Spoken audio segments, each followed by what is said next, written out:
Yes po, muli po isang magandang araw mga kabarangay. Nandito na naman po tayo, Coiners Ring.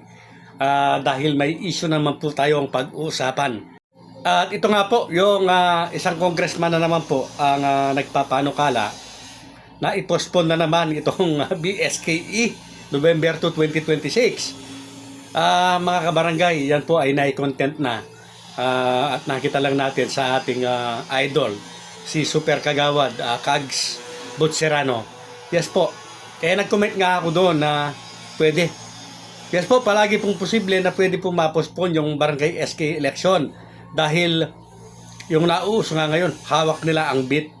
At paramihan lamang po yan. Hindi na po yung legalidad, yung basihan para i-postpone nila ang halalan. Kapag nagustuhan nila, dahil napakarami ng bilang nila, tiyak po nagagawin nila. Ang nasasabi ko lamang po ay ganito. Palagi po may posibilidad na ma-postpone yan. At makakatiyak lamang po tayo na matutuloy talaga ang halalan kapag nagkaroon po. Kapag nagka-election na po, nagkabilangan at may nanalo na. Hanggat hindi po nangyayari yan mga kabarangay. Dahil po sa ating mga nakaupo sa kasalukuyan, hindi po tayo nakakatiyak kung matutuloy nga talaga ang halalan. Siyempre po, bago tayo magpatuloy sa mga hindi pa po nakapag-subscribe sa akin channel, kayo po ay aking malugod na inaanyayahan mag-subscribe. Pakiclick po ang notification bell at all para palagi po kayong updated sa aking mga bagong videos. Kaya dapat po matutuna tayong mga botante. Yung mga botante po na against o ayaw po na napopostpone ang barangay at SK election, sana po kahit ano ang habulin, tatakbuhin ng mga tao yan ay huwag nang iboboto. Kasi malamang sa alamang, yung pong pabor o nakikinabang sa postponement, natural po na makukuha ng mga taong yan ang mga boto ng mga yan. So kung tayo po talaga hindi po pabor sa palaging pagpo-postpone, wag po natin silang iboboto bilang ganti sa mga yan, mga kabarangay. Siya nga po pala, konti pasilip lang dito po sa ating mga alaga. Ito po yung pinagkakaabalahan po natin na libangan ngayon. Yan po, nag-aalaga po tayo at maaaring mag-breed po tayo ng mga beta fish. Ayan po, gaganda. So yan nga po, mabalik po tayo. Palagi po, nandyan, posible po na maaari po na ma-postpone na naman po na muli ang barangay at SK election. Yan po ay kung gugustuhin po ng mga nakaupong yan.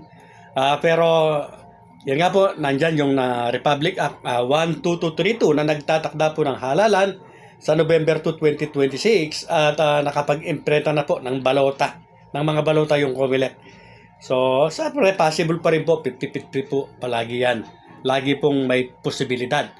Kaya ang masasabi ko lamang po sa mga hahabol, huwag po kayo hihinto sa inyong ginagawa. Matuloy man po o hindi ang halalan, ay wala naman pong mawawala sa inyo. Kung yan ay kung talagang tapat kayo na gustong sumerbisyo sa inyong mga barangay, mga kabarangay. Dahil kapag huminto po kayo at biglang-bigla natuloy ito, magkukulang po yung inyong panahon, yung inyong preparasyon. Muli po ang masasabi ko, lumakad na po kayo, magsipaghanda na po kayo dahil kung posible po o may posibilidad na ma-postpone na naman ang halalan, ay siyempre po mas malaking porsyento o posibilidad na matuloy po ito dahil meron na nga pong batas. Ito nga pong Republic Act 12232. At maaari din pong ito'y isang estratehiya para po siraan o sirain ang loob ng mga hahabol. Dahil yung mga nakaupo po ay tiyak po na hawak nila or kaalyado po yung mga nakaupo.